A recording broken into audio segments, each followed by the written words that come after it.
Does the conclusion actually matter? I would say it does. Your conclusion is where you leave your reader, yet it's often the first thing to go when you are time poor. I would recommend that you don't skip or half-heartedly complete this step. It's the final impression that you leave the assessor with, so upgrade it and make it count. Don't leave your reader in a strange place. My name is Bernadette Tedesco, and in this lesson I'm going to show you how to upgrade your conclusion in relation to Shirley Jackson's novel We've Always Lived in the Castle. In this lesson I'm going to compare a basic and upgraded conclusion. I'm going to talk about upgrading your vocabulary, resolving the topic in your conclusion, using definitive statements to end, and identifying that ultimate message. This lesson focuses primarily on the editing process because you're taking a basic conclusion and upgrading it, making sure that it responds explicitly to a set topic, develops and sustains ideas, explores and refines the organizational structure, and demonstrates knowledge of the text. Please remember that any keywords that are covered are going to be in blue, and if there's any difficult vocabulary or tricky words, you'll find them in purple. Here is an example of a basic conclusion. Essentially, while it is clear that isolation and confinement can cause feelings of ostracism and psychological damage, it is also evident that not all of the consequences are negative. This was actually the central message or contention for the essay. Just as it can lead to fear, violence, and a sense of rejection, it can also provide an opportunity for freedom and personal control. So you'll see idea 1, 2, and 3 listed here. And there is an attempt at a definitive statement. Please note that this definitive statement is not very definitive. We did add an example of a definitive statement to our conclusion in the previous lesson. It's missing from this basic conclusion to show you what it would look like if you didn't have a definitive statement. So just as it can also provide is our attempt at finishing it off, but that's definitely an area that can be improved. Here is an example of an upgraded conclusion. Essentially, when one considers that isolation and confinement can cause feelings of ostracism and psychological damage, it would be easy to suggest that the consequences are entirely negative. Now, this is the central message, the contention, but it's also tapping into why this essay is important. Note that the contention is embedded within the summary to emphasize how the contention cuts to the heart of the topic. So, when one considers, it would be easy, and then however, taps into why this topic was worthy of discussion. The topic is that isolation and confinement have consequences, and usually when you think about that, they are negative experiences with negative consequences. But Jackson, through her novel, was able to turn this preconception on its head and show the hidden positives that this situation can provide. This is the point that the essay grappled with. The sentence could go even further and add personal control, especially for young women living within patriarchal societies. But it's already a very long opening sentence, and so I've left that off. However, just as it can lead to fear, violence, and a sense of rejection, it can also provide an opportunity for liberation and personal control. So this is pretty similar to the basic example. I wanted to just note the word liberation and how it differs to the word freedom. Liberation means to be released from a critical or difficult situation. So it's the act of being freed rather than freedom, which has different sort of connotations to it, a different feel entirely, and some different definitions. And so liberation is a much better word, but I'll explain that a little bit later. This is the definitive statement that we added as an activity at the end of our last lesson. It's a comment about the author's ultimate message, and it's a good way to ensure that you discuss authorial intent and values. I'll be discussing other things that you can do for a definitive statement as well. And as I mentioned, there was that vocabulary lift. Connotations of the word freedom is that it's a right, or that you have the power to act and speak and think as you like, whereas liberation means to be released. It's a pathway or a struggle towards freedom. Be aware not to have too many of these lexically dense words, and I'll explain what I mean very shortly when I talk about lexically dense words. In fact, I'll begin with that. When we're talking about upgrading an essay, often the first thing we think about is vocabulary. How about I throw in a whole heap of really fancy words and then instantly it's been upgraded, right? Not necessarily. You want to balance the lexical density of your sentences with clarity. When I'm talking about lexical densities, I'm talking about the number of words or phrases in a sentence that are rich in meaning or complexity. So a word like bad versus a word like atrocious has different weighting in terms of meaning and complexity. Often we think writing is sophisticated because it has a lot of fancy words in it. This is not necessarily the case. Simply substituting basic words with more difficult words does not mean the ideas are better. In fact, it can cause our ideas to get lost, especially if our sentences become too lexically dense. Here's an example. However, just as it can lead to fear, violence, and a sense of rejection, it can also provide an opportunity for freedom and personal control. That's a pretty clear sentence. You can understand what I'm saying, and you can see that I'm focusing on the negatives and the positives. Now I'm going to show you an example that is too much.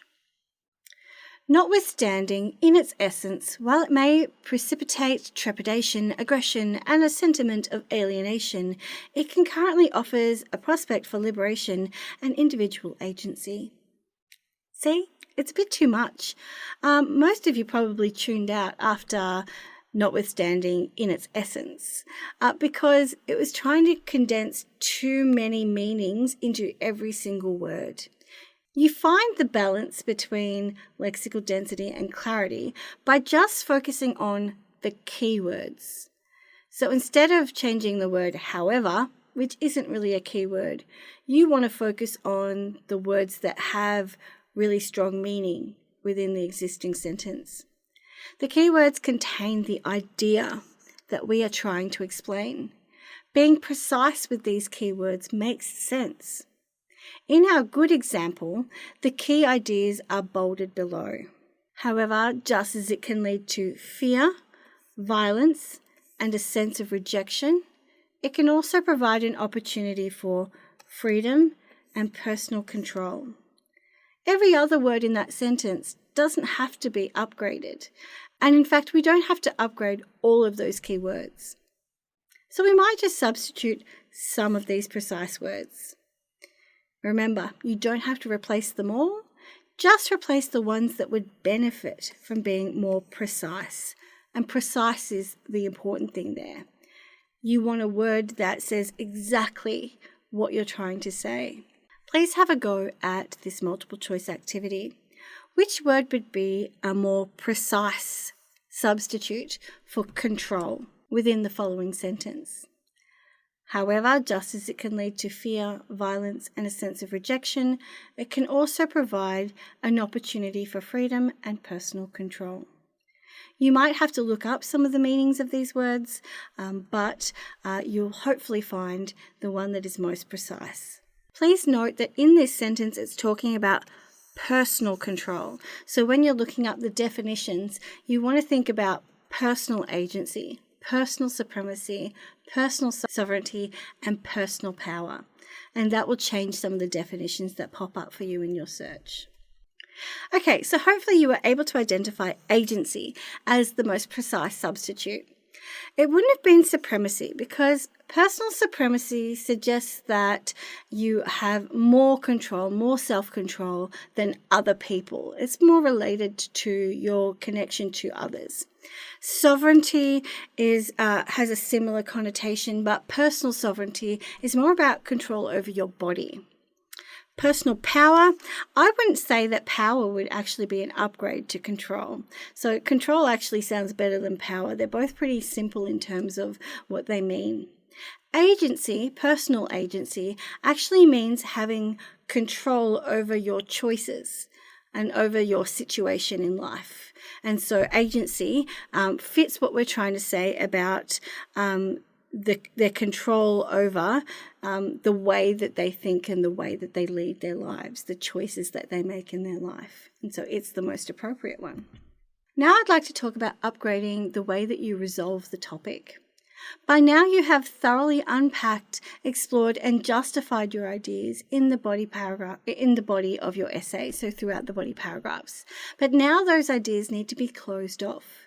Remember, the purpose of your conclusion is to clearly show the main deduction you made in response to an essay topic and how you came to that deduction. So what was your particular understanding or interpretation based on the information? How did you come to that interpretation? Think about what the audience now understands about the topic because of your exploration. Don't just restate the topic. Think about your main idea. If you are stuck, do not just take your topic sentences and restate them. Instead, try looking at that final sentence, the linking sentence within your body paragraphs. Usually by the time you get to that linking sentence, you've come to some sort of deduction about the evidence that you've used. You are resolving the topic, so we want no new ideas or evidence. You want to think about what evidence have I already presented and how did that evidence lead me to that interpretation.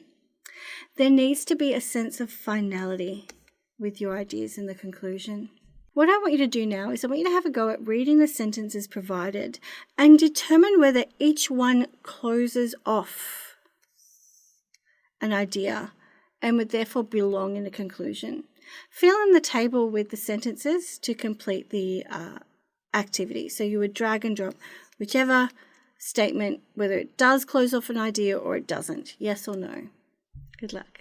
Okay, how'd you go? Hopefully you were able to identify that these examples were able to close off an idea and these ones did not. I'll start with the ones that didn't close off ideas. The ostracism began before the murders because the people of the village have always hated the Blackwoods. This one doesn't really close off an idea because it's providing evidence, and evidence belongs in a body paragraph. It's also talking about began. Yeah, so this is not a concluding phrase. This is like a beginning phrase, an introductory phrase. And so it doesn't sound like it's closing off an idea. The same is true of the next one. Early in the novel, Mary Cat's mental state is drawn into question, suggesting that her exclusion for society may be for justified reasons. So it doesn't use those concluding phrases, and it also is really open-ended. It doesn't sound like we've resolved this idea. It's like we're still pondering and thinking about it through the phrase maybe. An interesting development to note is when Mary Cat discourages her sister from wanting to leave Blackwood Estate, suggesting that it is better to stay isolated. We're talking about a development here which has the same impact as the maybe.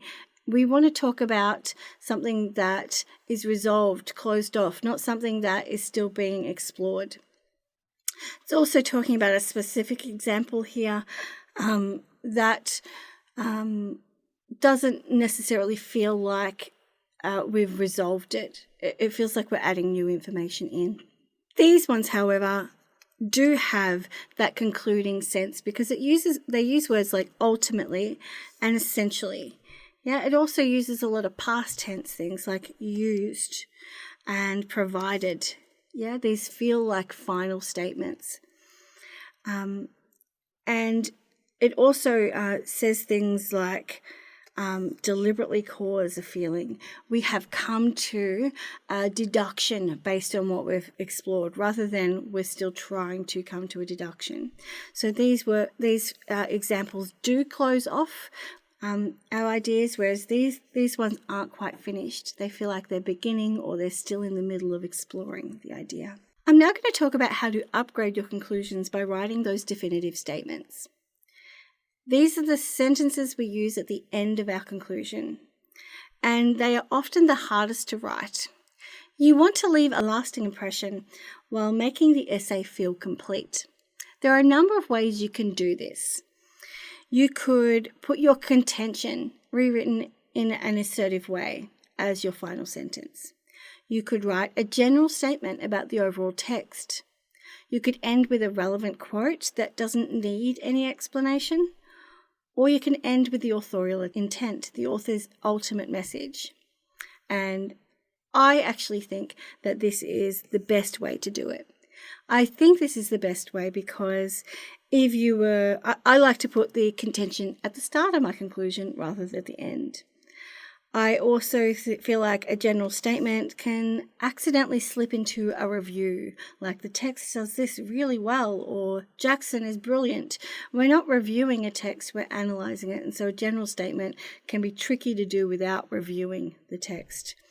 And it can be hard, it's not impossible, but it can be hard to find a quote that doesn't need any explanation or unpacking, and so that would risk putting new information into our conclusion.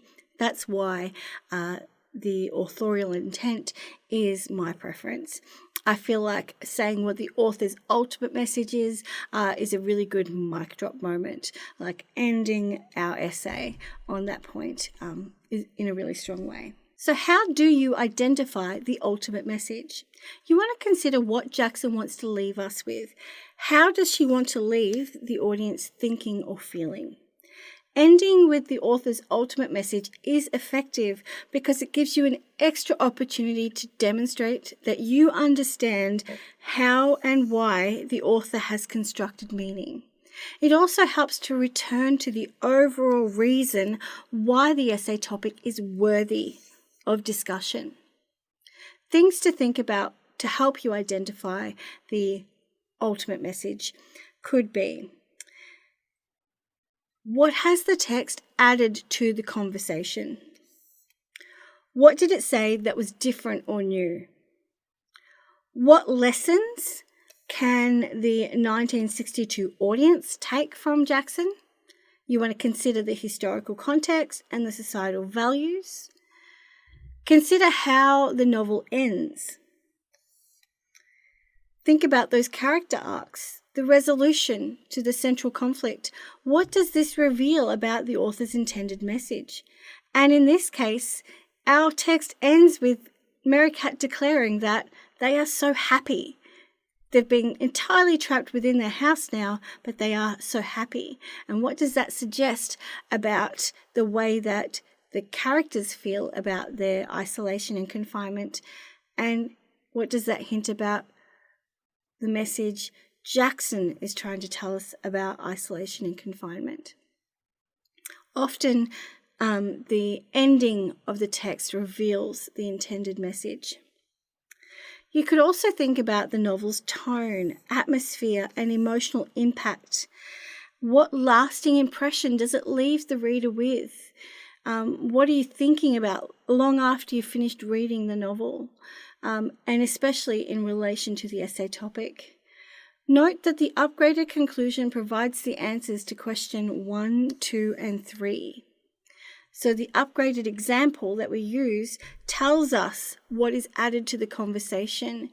It shows us what lesson the 1962 audience learnt, and it also considers how the novel ends. You can even combine a definitive statement by adding in that little note that the novel ends with, "We are so happy," because that doesn't really need any unpacking. So you could combine those different strategies for defining a definitive statement if you like, and if you feel confident with doing it without adding new information. Here are some key takeaways. Examiners expect a conclusion that addresses the main ideas from the essay. So don't skip the conclusion. Use precise and sophisticated language for your key ideas. Don't just smother your writing in unnecessarily complicated vocabulary.